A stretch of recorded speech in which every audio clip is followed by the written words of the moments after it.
Hello, in this video we'll provide you an overview of GTP. You should get enough information on overview so that you can read the specifications and find out more about what GTP is. So what does GTP stand for? GTP stands for GPRS Tunneling Protocol. It's essentially an IP tunneling protocol. And so what is tunneling? What does tunneling really mean in the IP world? And if you look at tunneling in the IP world, it essentially means putting an IP packet inside another IP packet. So what you're doing is you're taking an IP packet which is destined from A to B, and then you're putting that inside another IP packet which is destined from source to some destination. And why are you doing this? So it's like, it's like taking an envelope which is addressed to B, but then you take that envelope, put it inside another envelope, and then you make this entire thing destined from source to destination. So why are you doing that? Probably because B has moved. He's no longer where he is. I mean, that's kind of the post office scenario. You go from house A to house B, you go to your post office and you say, if anything comes to me, please put it into another envelope or stick another address on top of it and send it to me. So it's in a way it's for mobility, or otherwise it's also for security in a lot of cases. So what's inside here, it's put into another envelope and sent to another address. Sounds a little eerie, but that's how a lot of times, sometimes security is also done that way, so that somebody who's listening outside cannot even see from whom the packet is coming and to who it is destined. The main reason for GTP is not for security purposes, but it is for mobility.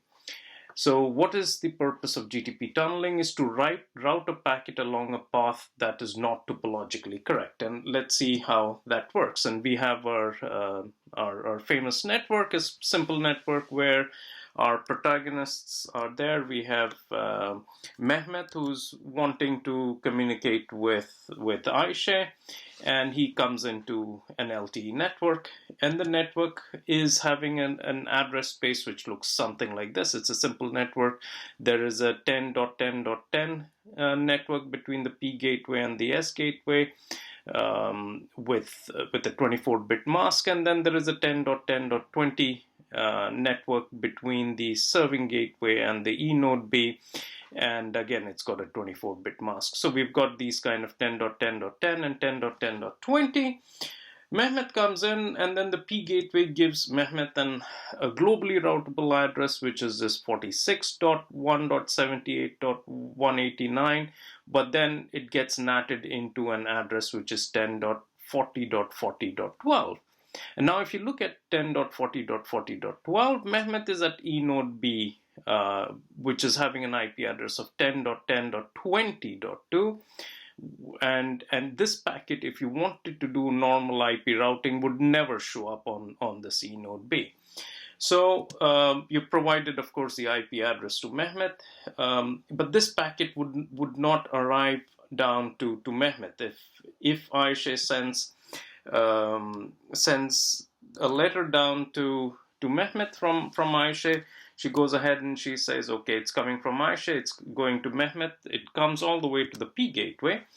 And the P gateway now says, what do I do? When this packet, which is destined to Mehmet, comes to the P gateway, the P gateway takes this packet and he has in his database saying something that if a packet comes to Mehmet, I have actually got to send it to the serving gateway, because where Mehmet is, he's reachable via the serving gateway, and then he doesn't care to know which E node B Mehmet is in. All he needs to know is if a packet comes to Mehmet, I need to send it to the serving gateway. So he takes Mehmet's packet, puts it inside another IP packet, he sends it to the serving gateway, but he needs to make sure that the serving gateway is going to process this packet. So it's got to be some kind of a transport protocol going between the P gateway and the S gateway. And for GTP, the transport protocol is actually UDP. So there is a UDP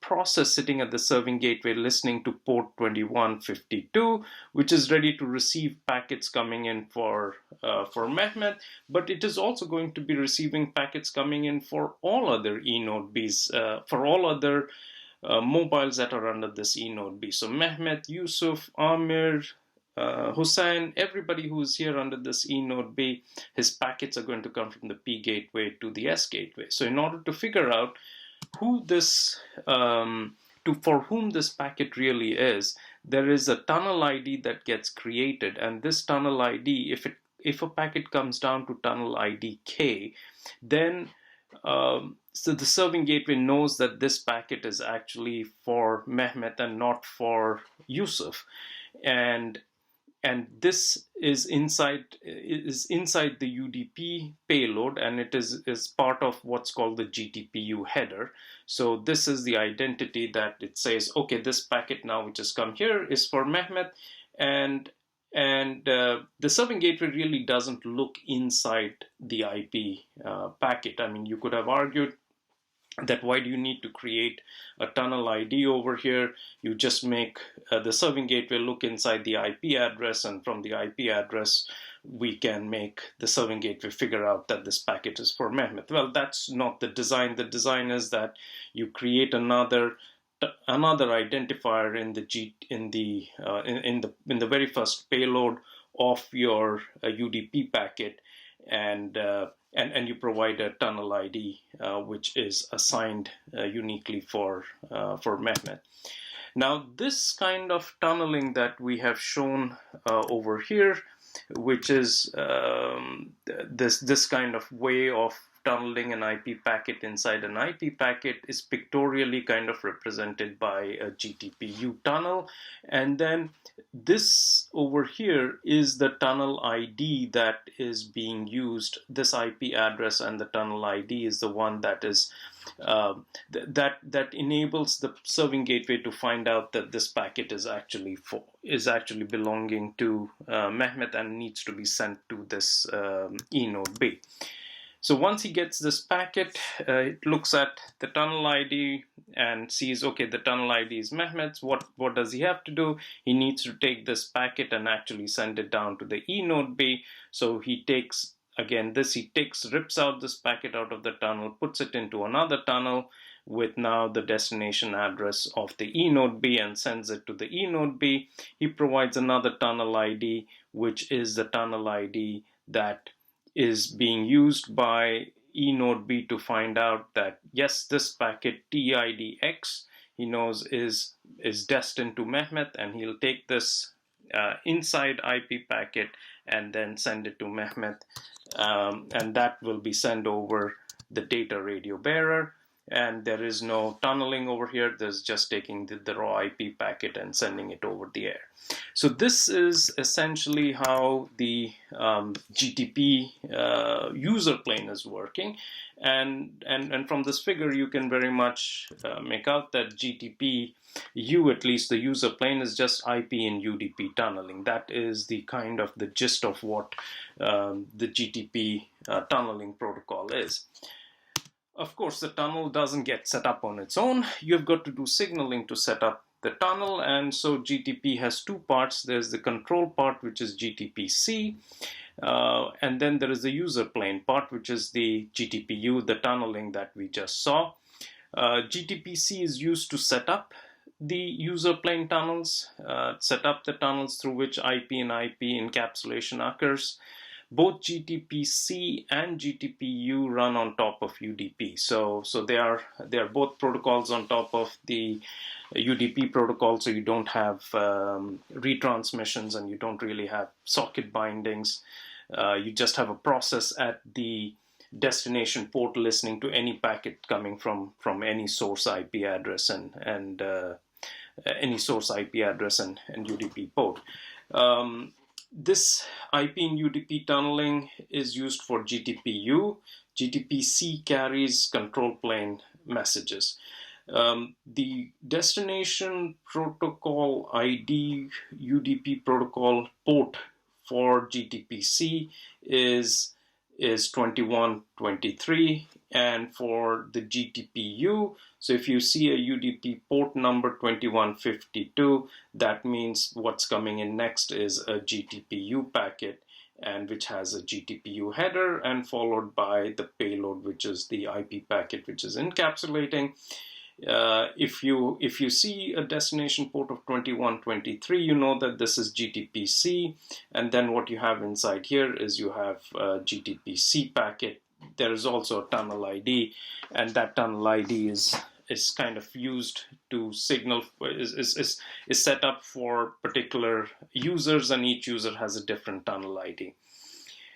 We will look into how these control plane messages are used for setting up these tunnels in a few slides. So now, and in the very next slide, we kind of get into how this GTP-U tunnel gets set up. The top part over here will be having the control plane part, and the bottom part here will have the user plane. That's why we have the line in here. Now let me just explain a little bit about this figure. So we're going to look at tunnel setup between a serving gateway and a P gateway. So the interface between these two is the S5 interface, and if you kind of remember from your architecture figure, this has both the S5U and it has the S5C, right? So it has got GTP-C running, protocol running on top over here, and GTP-U and GTP-U over here. So this is the user plane, and GTP-U over here. What I'm trying to show here is that the transmit side of the serving gateway can have is shown by having a separate IP address, and the receive side can have a different IP address. In the control plane part, these two IP addresses have to be the same. That is the way it has been specified. So in the serving gateway, the transmit side and the receive side have to have the same IP address, and so is the same case on the packet gateway side. Now on the user plane side, the interesting part is that the receive address of the serving gateway can be different from the receive address on the control plane side. So these two do not necessarily have to be the same. In a lot of cases, they may end up being the same, but in big commercial deployments, you have different line cards which are handling your user plane traffic, and you may have different line cards with a different IP address which is handling your control plane traffic. So to keep in mind that the IP address for the user plane part of a serving gateway can be different from the IP address of the control plane part, and also in the user plane, the transmit address can be different from the receive address, and that's the same case on the P gateway side. And then on the inside of this IP addresses, we are showing the tunnel ID. This is in the GTP-U space, this is in the GTP-C space, and then on the receive side, this is the port where packets will come in. So 2152, this is the huge port where we are showing that all packets destined to GTP-U will come in, and on the receive side, 2123 is where all the receive, where if the destination port number is 2153, that means there is a process sitting here which will be receiving GTP-C packets. So much about this figure, and at least trying to show the way the port numbers are, and the port number here, and the IP address, which is shown as a vertical line, and the RX and TX side of it.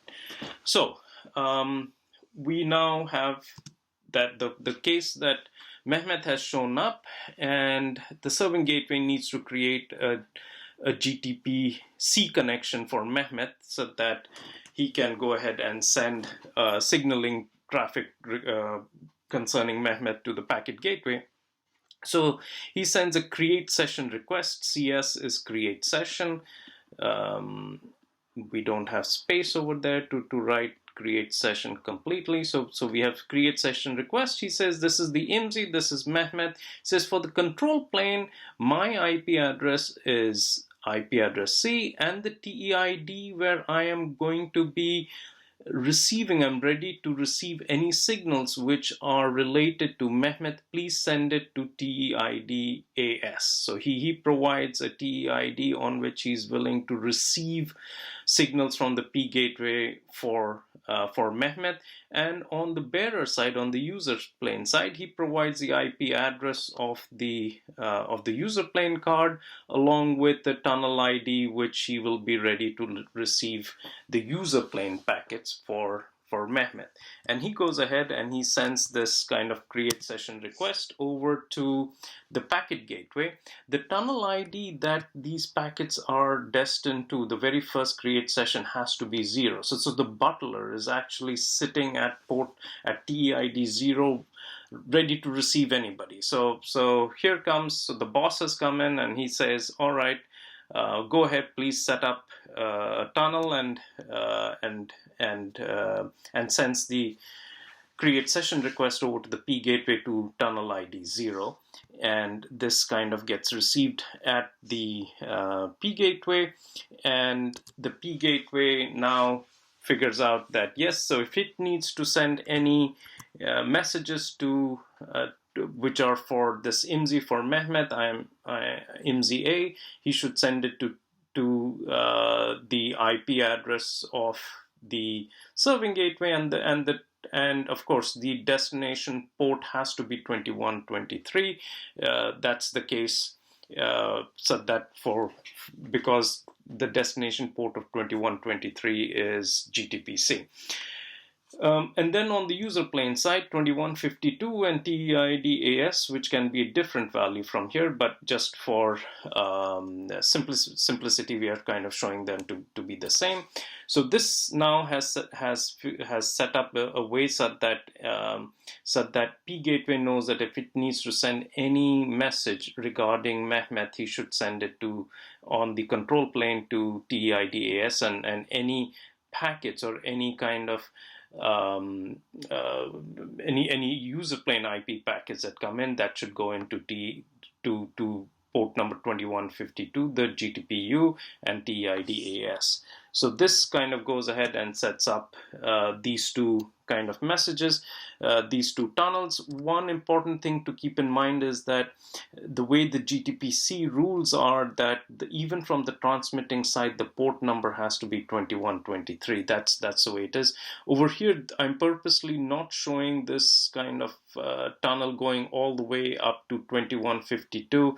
The thing is, in UDP, you kind of say that I've got a process listening at this port 2152, and packets can come from any address and any port number. So it could be from any port number that this that the P gateway can send an IP packet to. The main thing is the destination UDP port has to be 2152, and the TEID for Mehmet's packet has to be the TEID that was provided by the serving gateway.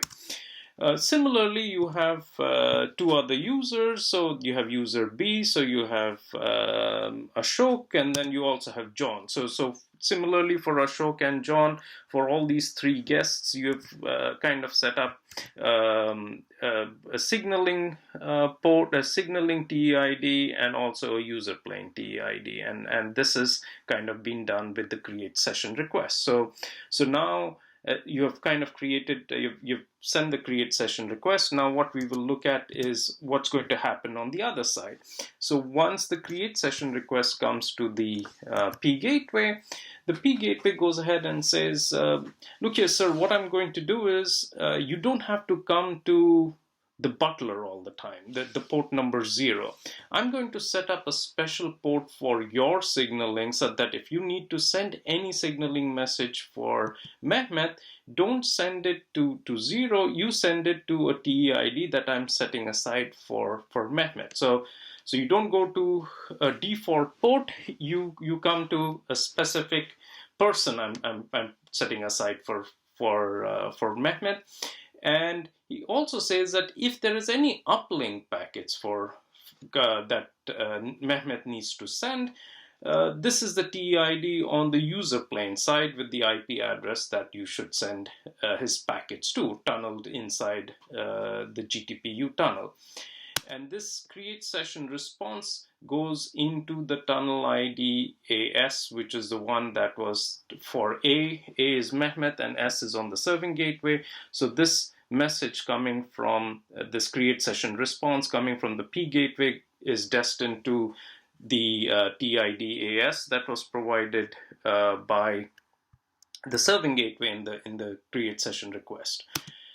This message comes in here, and once this message comes in, what essentially is happening is that S gateway has figured out that if I need to send any subsequent signaling regarding Mehmet, I should send it to this TIDAP, and I don't need to send it to this butler. So I've got a specific person sitting out here waiting to hear any signaling messages, and also I've got another TID, another process that is sitting out here specifically waiting for user plane packets and to figure out what to do with the user plane packet. So in this way, you are kind of separating how you're going to process packets which are destined, for example, from Mehmet, as opposed to for Yusuf, as opposed to for Ashok.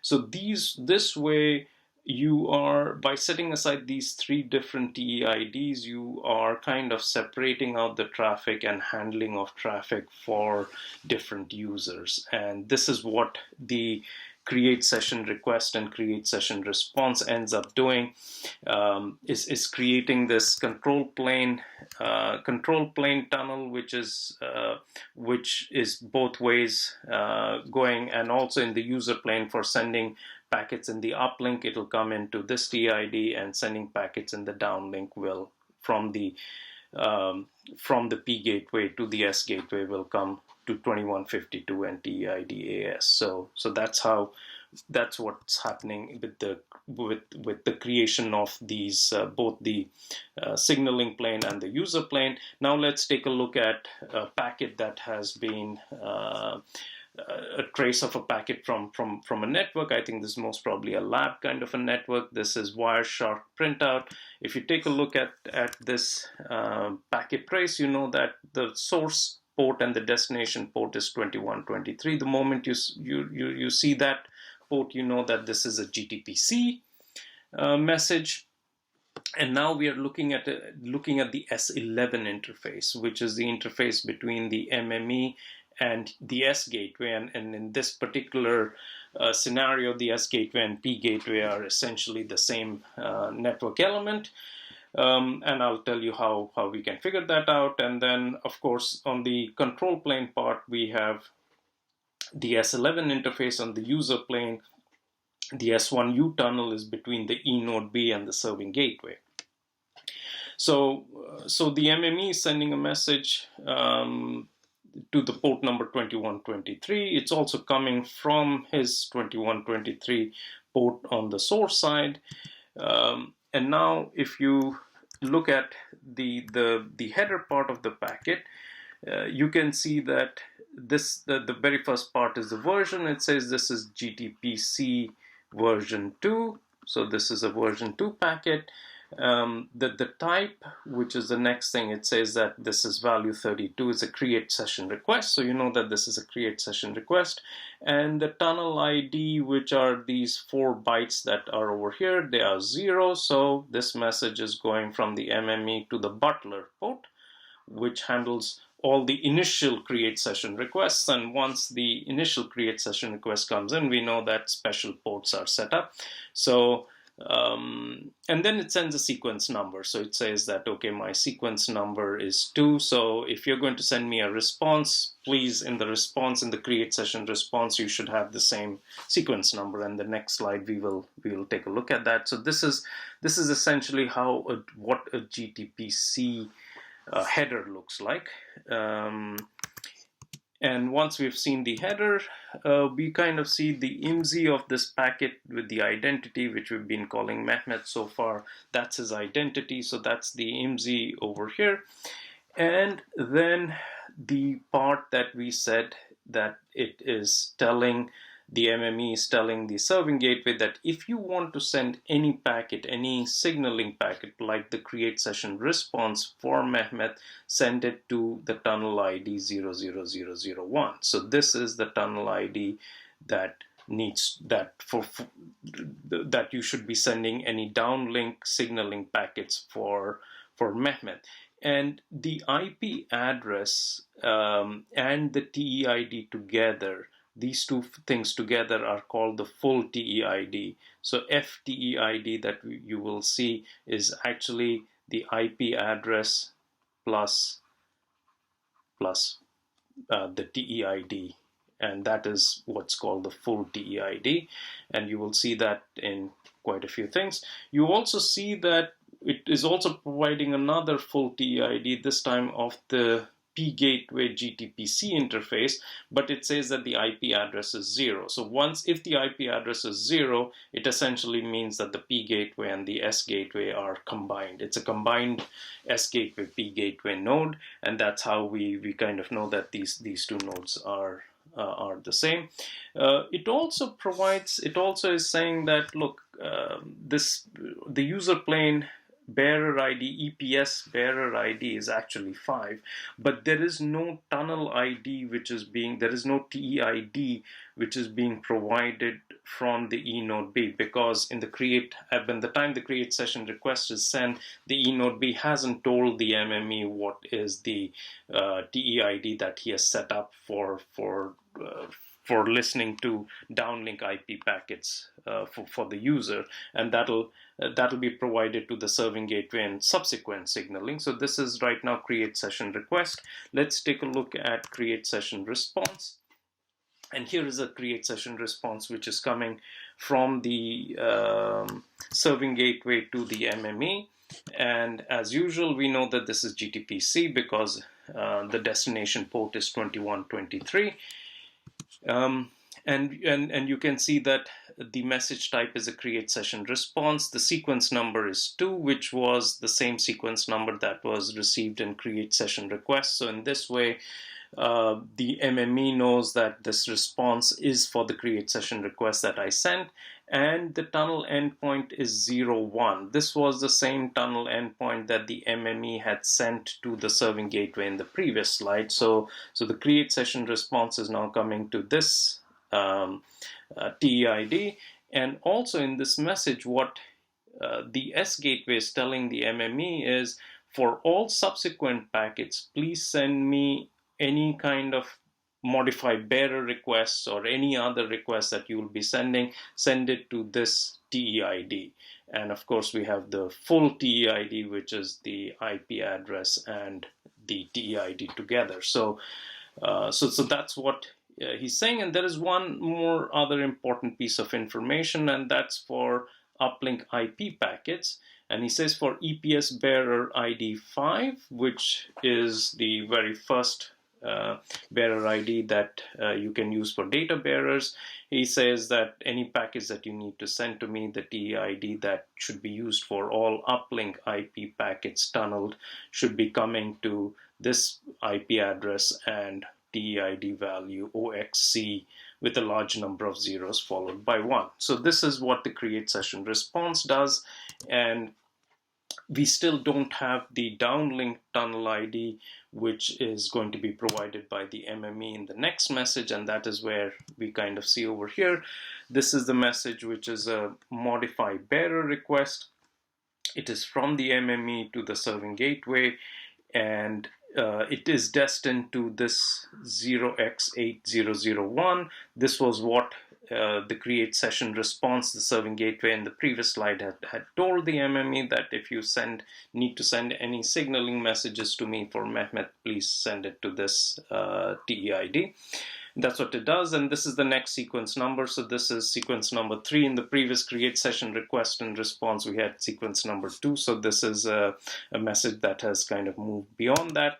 And then the main important piece of information this modify bearer request is actually holding is that any kind of downlink IP packets that the serving gateway should send to the eNode B should be coming to a TEID value, which is 0x, some number of zeros, and 3EA. So this is the TEID value that the serving gateway should use for any downlink IP packets to be sent to the eNode B.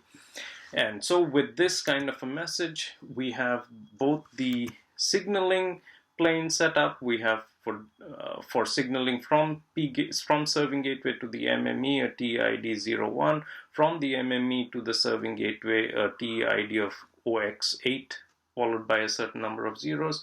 For all uplink packets, the S gateway TID is OXC001, and for all downlink IP packets, the tunneled IP packets, the tunnel endpoint identifier is OX3EA. So that's essentially how we have set up both the user plane and the control plane tunnel. There is another trace over here, and this time it's a trace of GTP-U. So just so that you can take a look at what the GTP-U header looks like. You know that this is a GTP-U header, or this is a GTP-U packet if the destination port is 2152. So this is the magic port number that has been assigned by IANA for GTP-U. Also, you can see that this is a tunnel. The inside tunneled packet has a source address of 10.255.1.111, and the destination is 10.0.0.100. So that is the inside IP packet. So this is the kind of the inner packet envelope. The outer envelope that we have, which is between the E node B and the S gateway, that IP address, the source is 10.1.2.11 and 10.1.1.12. So that's what we have as the destination, the source and destination IP addresses of the E node B. And then following that, what we're going to have is the GTP-U header, and you can see that the version number here is version 1. This is interesting. GTP-U has the GTP-U which is being used is still having version 1. There is no version 2.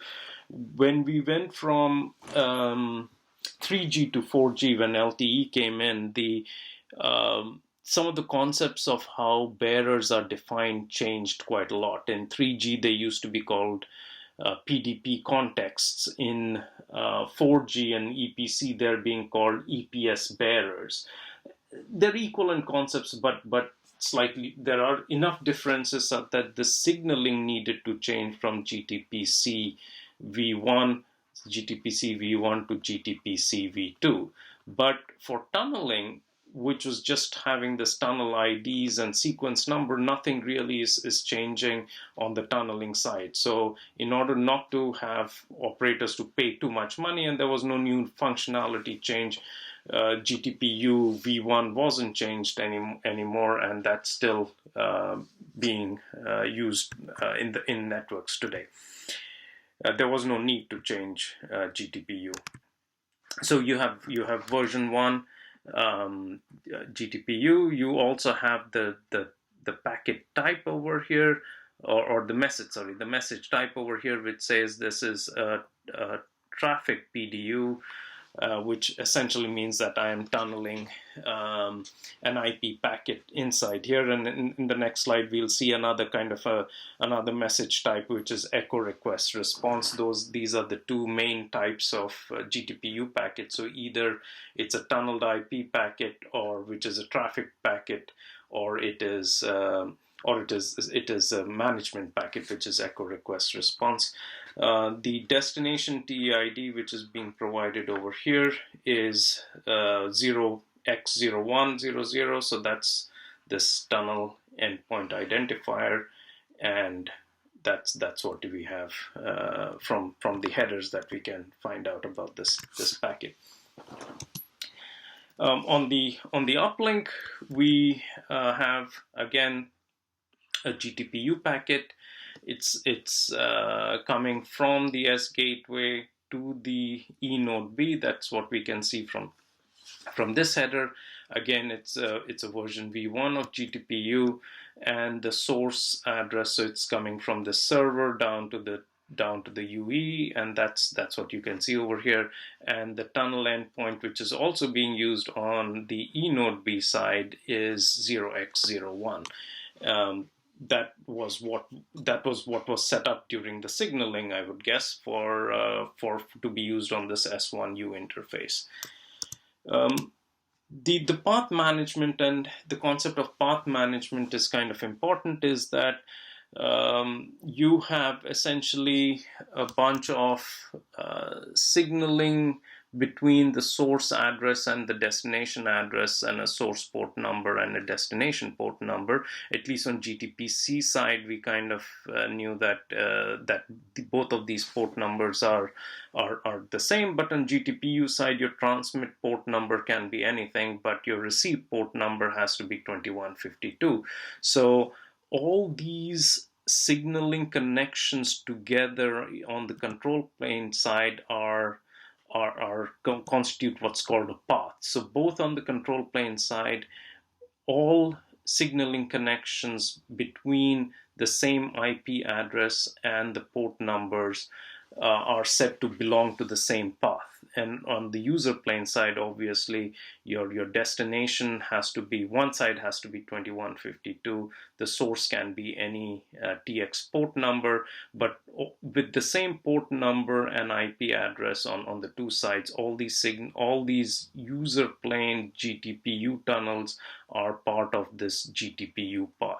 In order to make sure that the process for both sending and receiving packets is alive, what gets done is, for all these GTP-U tunnels together which belong to this path, there is an echo request and an echo response kind of a message that gets sent, that kind of makes sure that both the processes on the receiving side and on the transmit side are alive and doing well. So this is like a heartbeat, this thing, making sure the heart's beating on both the sides and nothing has gone wrong. Everything is software, and you never know when something breaks. So that's what. So we have an echo request and response, and that's used for failure detection. And here is a packet trace which is showing a GTP-U packet, which is of the echo request over here, which could be going from the E node B to the serving gateway if it is S1U, and then you have an echo response coming in, and the TEID is always 0 for GTP-U echo request response. And you have a sequence number that'll keep increasing over here. This is just the very, very first sequence number. One thing to keep in mind is that if you do look at GTP-C v2, the echo request response does not contain a TEID field. So you would not see this field at all in a GTP-C v2 echo request response packet. All right. So we're now coming towards the kind of close, but on what interfaces of our network is GTP used? So this is the kind of example network architecture that we have seen. GTP-U, as we know, is used between on the S5 interface and on the S1U interface. So at least on these two interfaces we have seen it.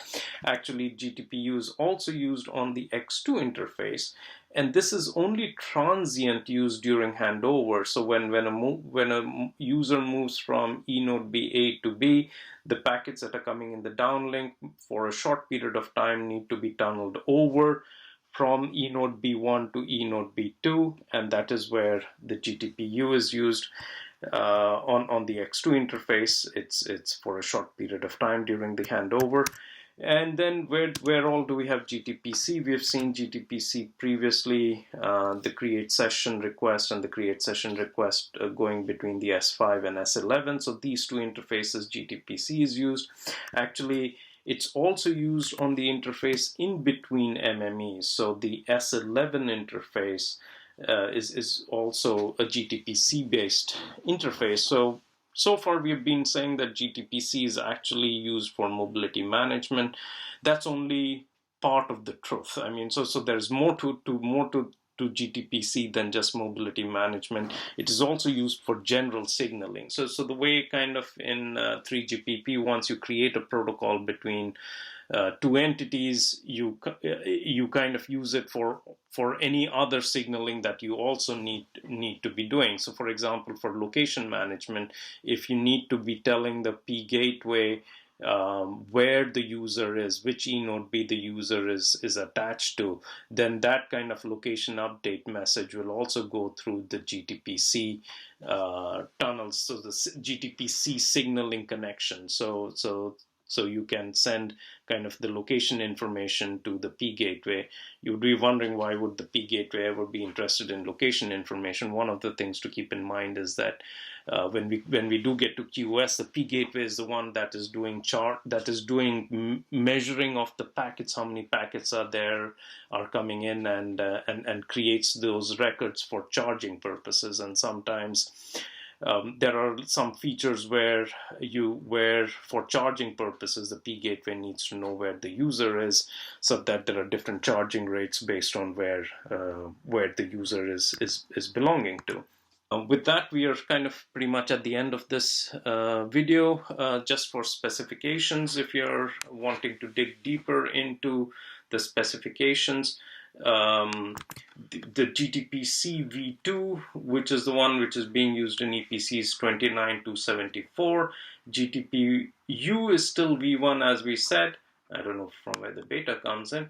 It's 29281. For people who've been around for some time, the previous specification for GTP-C, which is used in 3G, was 29060. So like, this was the main specification for GTP-C.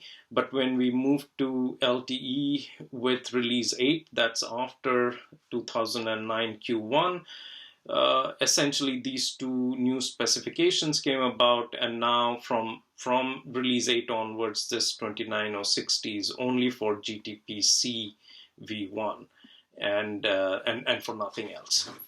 Hope that was useful. So if you needed to find out more, you can dig into these specifications and look for more. Thank you for watching.